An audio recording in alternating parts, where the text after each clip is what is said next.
Welcome to The Difference Engine, the show for tech founders, investors, and innovators. So, Paul, what's coming up today? We're swapping our beautiful green bottles of Mythos for Claude Mythos. Is it the end of the cybersecurity boom or just fantastic PR? But first, are 30,000 jobs simply collateral damage in the race for US AI dominance? One company certainly seems to think so. So Oracle's one of those companies that you, if you didn't know, you didn't know. But it silently became one of the largest companies in the world. Jonathan and I have been dealing with its markets, its competitors, its categories for years. Something interesting happened the other day at 6 o'clock in the morning. 30,000 employees of Oracle, 6 o'clock in the morning, 30,000 Oracle employees fired. No warning, no manager chat, nada. Just, your role is gone, and if you'd like any money from us, sign here immediately. Now, to put this into context, Oracle has just hit record profits. Say that again. 30,000 people sacked. Oracle has just hit record profits. The stock rose on this news, 5% up. But their CEO and all-round interesting Bond villain, Larry Ellison, needed $8 to $10 billion cash because this man has built up a $156 billion AI data center gamble. That's a sort of overdraft which even Jonathan would blanch at.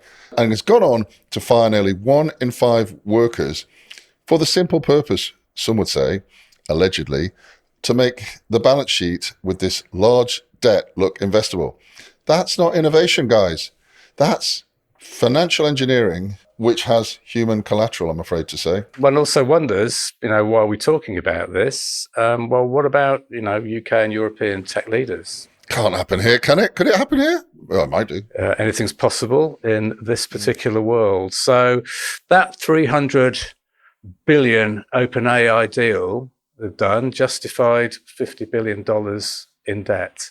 OpenAI walked away because the chips were already obsolete, resulting in a negative $10 billion cash flow. So what would you do about it? Well, you'd fire 30,000 people, not because the tech replaced them, no matter what the message to Wall Street, but because Larry's motherlode just collapsed. The press release said, investing in AI's future. Oh, come on.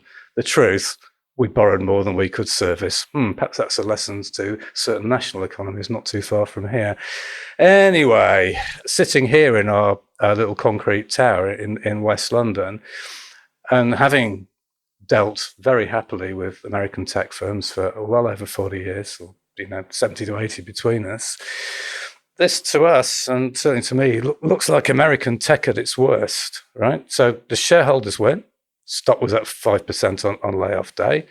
The executives win. So Larry's fortune now about $200 billion. And the workers, a sort of phrase that I never thought would come out of my mind, but the people that actually make the company run lose. And that's 30,000. Imagine 30,000 people. That's about at least 10 English villages worth.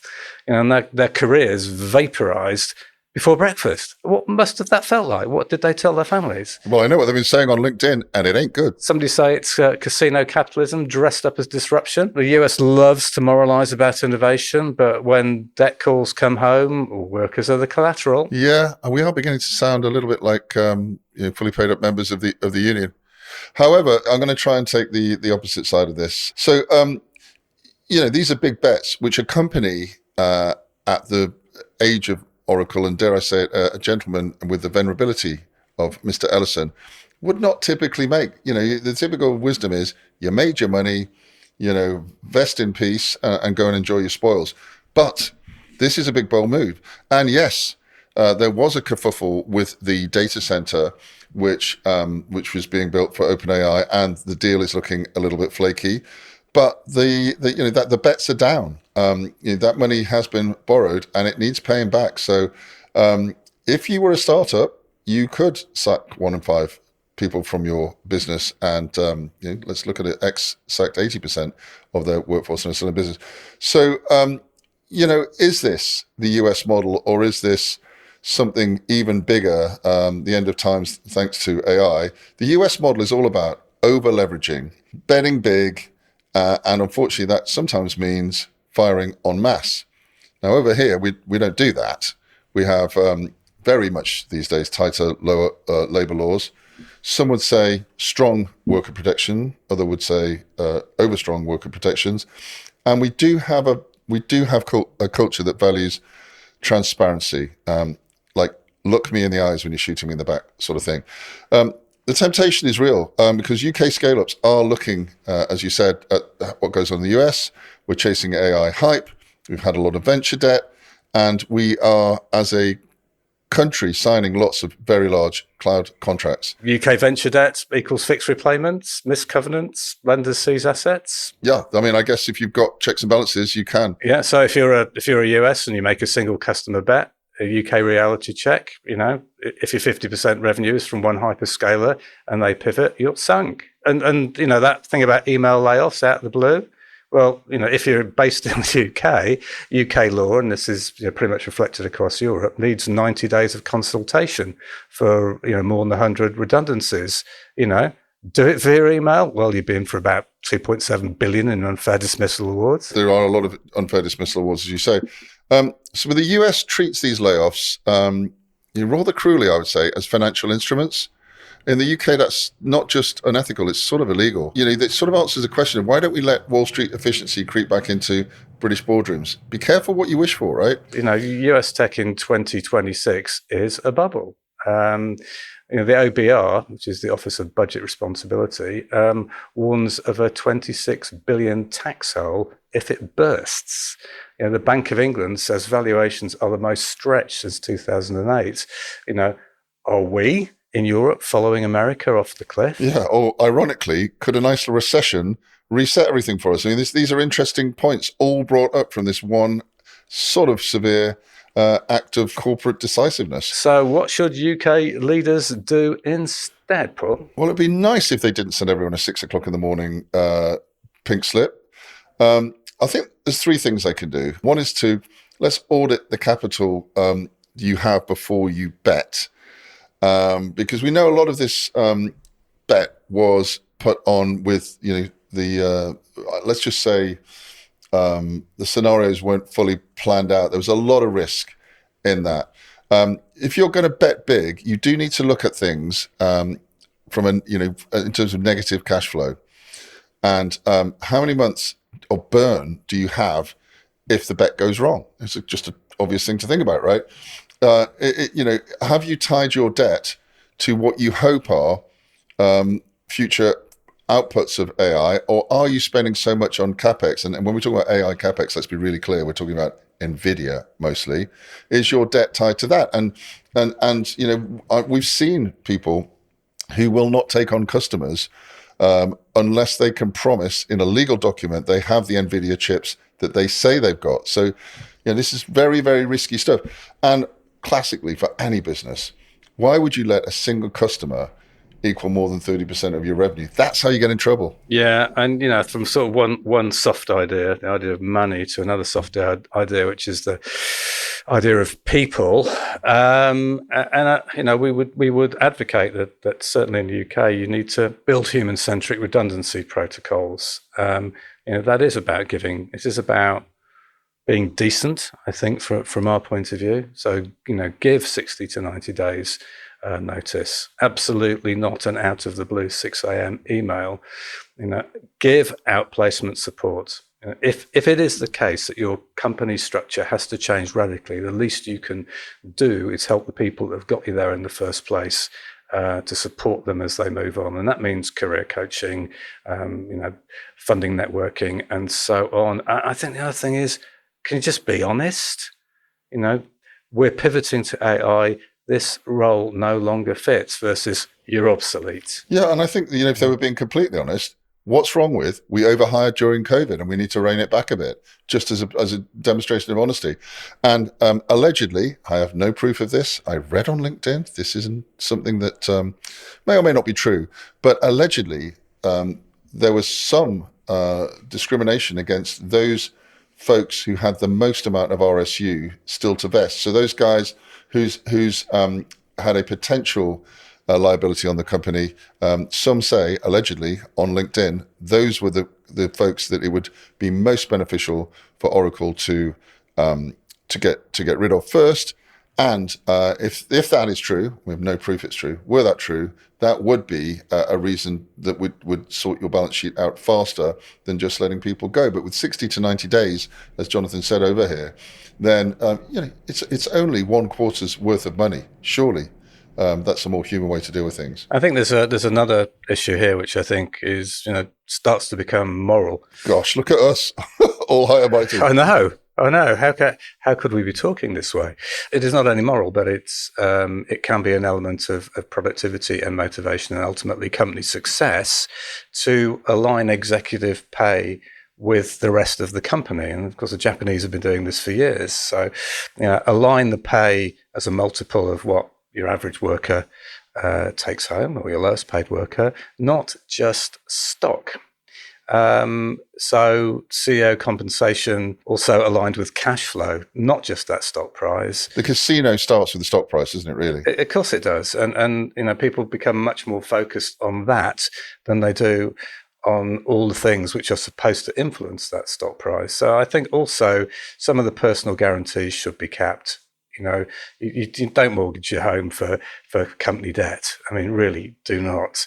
And be honest with the employees about the risks, not just the investors. I mean, if you are asking your employees to shoulder risk in terms of their salary, their career, their future, their savings, and so on, be absolutely clear about the risks. In summary, then, I didn't think this would land us here. We're sounding like something between some union conveners and sort of gospel preachers. But the fact is, these layoffs, these Oracle layoffs, were not, despite what anyone says, about AI. They are about collateral, they're about leverage, they're about chips on the board, they're about taking risk, and ultimately perhaps paying for a bet that the people affected by the outcome of the bet weren't up for, didn't bet on, didn't see 34 years of their career ending this way. Any advice then for all European listeners? Weirdly, as the world appears to be tearing itself apart, we have in the UK definitely benefited from US tech, and have really followed on its tailcoats. But as things have got a bit more extreme, the better view for UK tech is don't copy the US playbook. Audit your debt, respect your people, and build things to last, not to speculate. And we've talked about that in terms of where Europe should go in terms of building its business. Go into specialist niches, build moats that will last for a long time and add real value. Because the next time a tech giant fires masses of employees, it shouldn't be shocking. It should be unthinkable.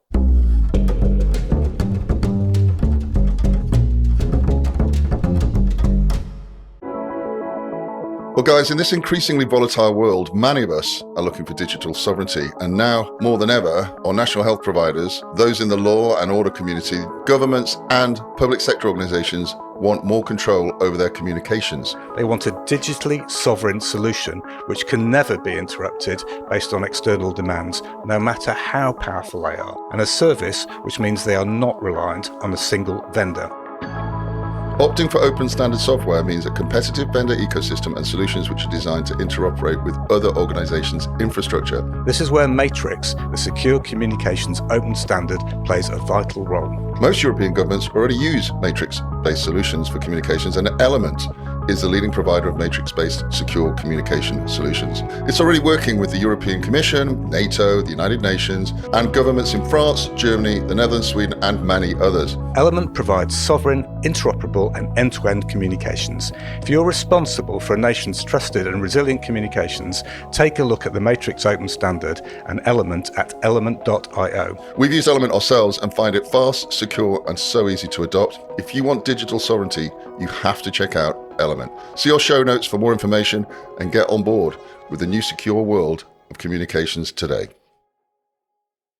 So, Jono, if I say the word mythos to you, Yeah. you're probably imagining your toes in the sand, Oh, yes. those golden Greek sun rays burning into your skin. Oh, a lovely green can with condensation falling down it. Beautiful. But no, we're talking about a different type of mythos. Oh, God, sorry. I've woken up. My bubble has gone. Which brings me to my question. Is Claude Mythos the end of the cybersecurity boom or just fantastic PR? That's sort of interesting, isn't it? I mean, is it a self-selected all-American group of vendors, tipped off by the anti-Trump current AI sweetheart Anthropic? Are these the winners in the cyber race? And until recently, it seemed the only fast-growing Uber category outside of AI. Now, they could be looking like they're included in the also-rans. So is the consolidation of cyber now? Or no. The fact AI has tipped the arms race to the bad guys is not new. Just making it more obvious, no need to behave as Anthropic has. Its leadership is looking for PR kudos to build on the anti-open AI sentiment. Wasn't Sam Altman's house actually firebombed in recent days? That's ridiculous. Why are people firebombing people's houses with their babies in them? That's crazy, right? This is probably just performative scaremongering to try and capture momentum, tip public and lawmaker opinions into Anthropic's favour. Right. So we've got a debate here, haven't we? Like, as you said, is this just the best guys in AI doing the best thing for the world because they're the bestest ever? Or is it just canny PR and one company, albeit, the guys that seem to be in the race at the moment, Anthropic, basically creating the scenario that they win the new category of post-AI cybersecurity or whatever they call it. So, one could say that what Anthropic has done with Claude Mythos, and in fact, the broader positioning around Claude as a security-aware AI system, I see a new version out recently. What they're saying here is it's not just about incremental improvement as, the cyber arms race sort of has been. This is a moment in the sand. It implies a shift from all types of cybersecurity tooling, which is fragmented. And that is the message that people like CrowdStrike have been saying for years, and that's maybe why they made the cut for the Anthropic special attention people alongside Google, Microsoft, Palo Alto, and a few others. It may be that this incremental shift to consolidate to platforms has now been superseded by a one-time shift that this Mythos product and the project that goes alongside it has now pointed out. And this threatens the promise that has kept lots of cyber vendors growing for the last few years, that the pie is growing and that the complexity requires many specialized tools. And if you're a big player in this market, that all of the specialist tools you need are available on my platform and not somebody else's. Right, so let's break all this down and see what this scenario means. So I think the first thing, if we do subscribe to the idea that suddenly cybersecurity is now part of AI and all those cybersecurity firms can just disappear. What we're seeing here is a self-selected winner's circle. Yeah, bully for them. Yeah, well, the optics matter on this. If the ecosystem is being highlighted as largely US vendors, already well capitalized, closely aligned with frontier AI labs like Anthropic, then it starts to look less like an open market and more like a curated inner circle. Yeah.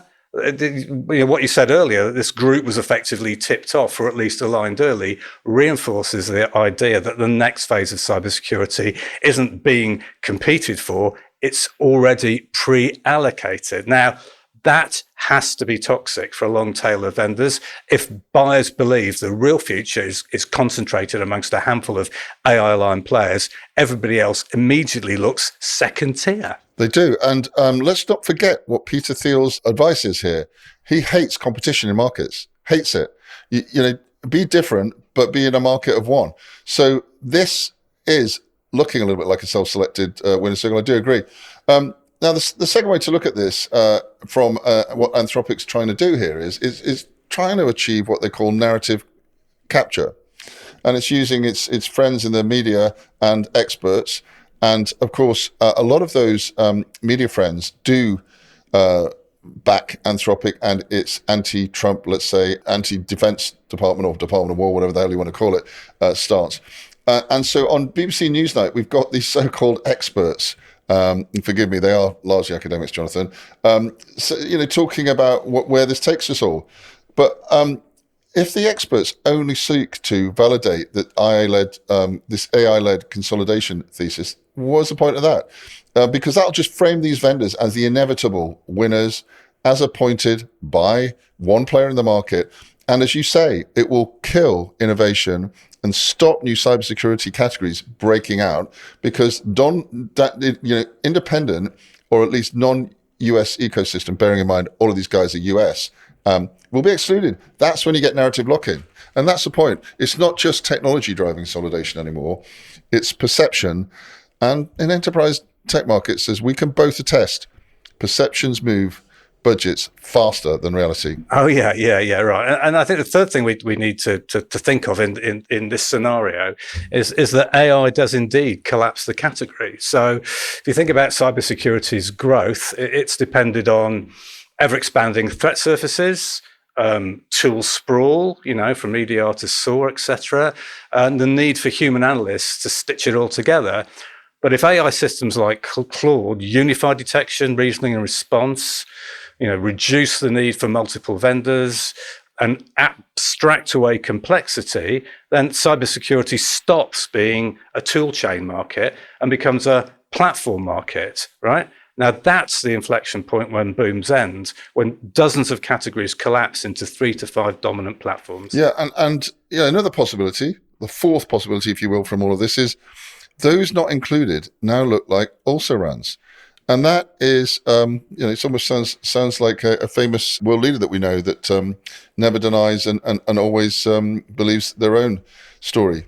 What you see there, and this is classic pattern of hypergrowth consolidation, is explosive growth at phase one, hundreds of vendors, lots of categories. Second phase, platform emergence, and some sort of consolidation.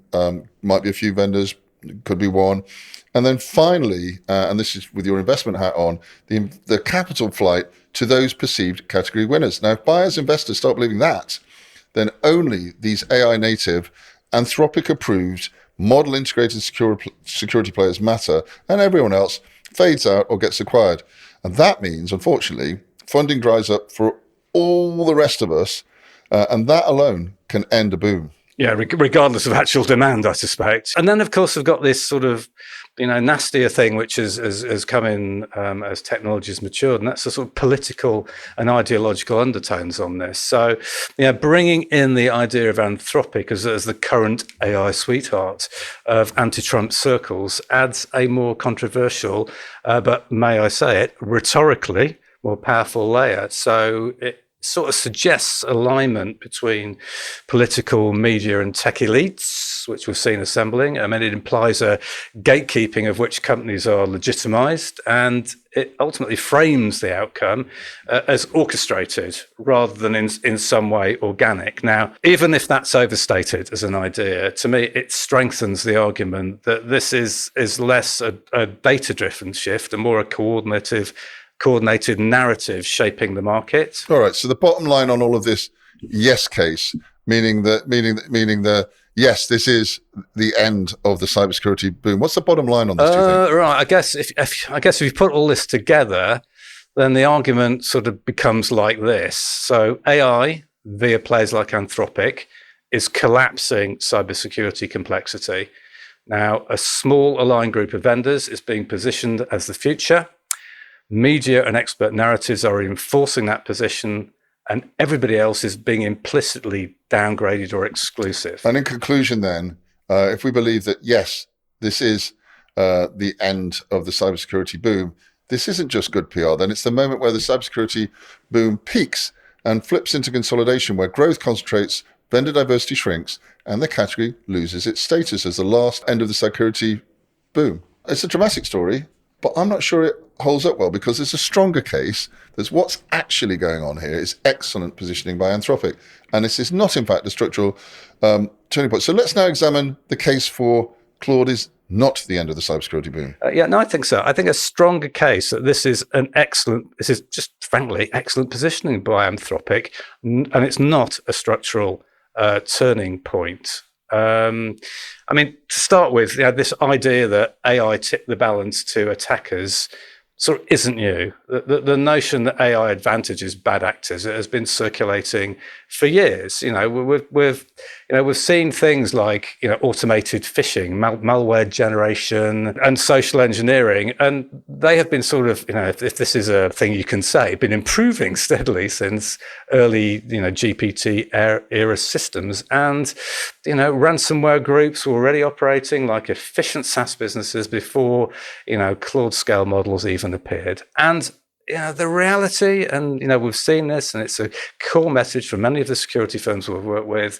is security teams have always been outnumbered and reactive. So to this extent, Claude Mythos doesn't reveal a new reality. It makes an existing asymmetry more visible and therefore easier to communicate, right? So to me, that's a messaging win, not a market-ending shift. Speaking about messaging, I'd say also fear narratives are just a classic way to shape markets. This is a familiar FUD playbook here. So emphasize a fast escalating threat. Oh my God. Frame the current defenses as inadequate. What is that shit? And then position your approach as the obvious and necessary evolution. Now, Anthropic is leaning heavily into that platform by amplifying the AI-driven risk and talking about how the current crop of cybersecurity was built pre-AI. And then that means you by deduction, surely you need something from Anthropic to fix all that.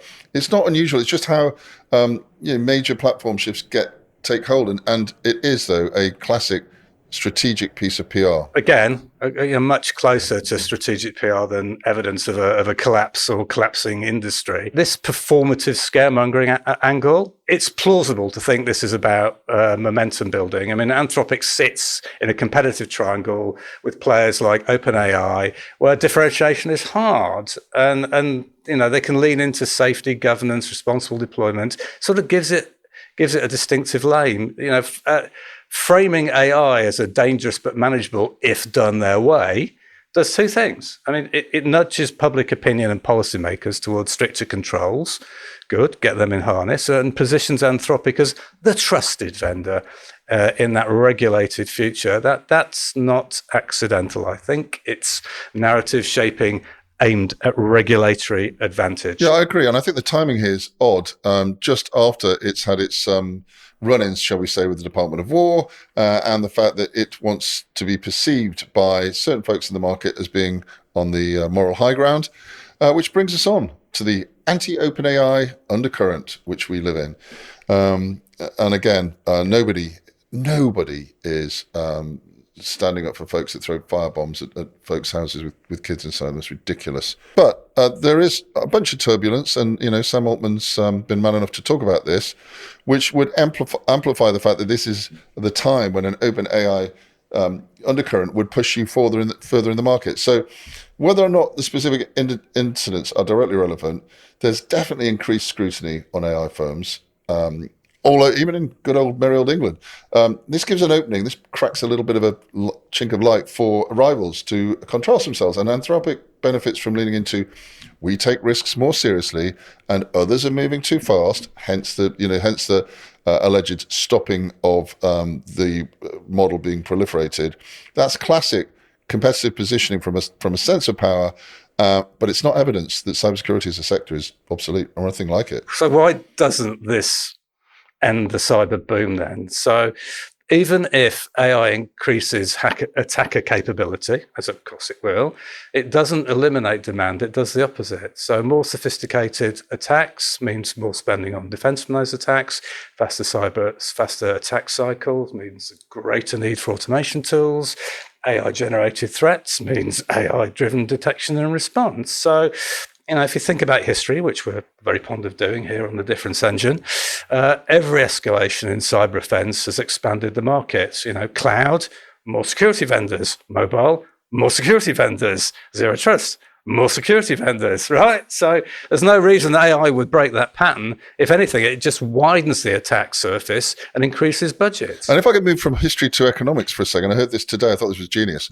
A CEO, somebody we'll have on the pod very shortly, mentioned this. If a problem is worth solving because it's such a bad cybersecurity problem, the market would solve it.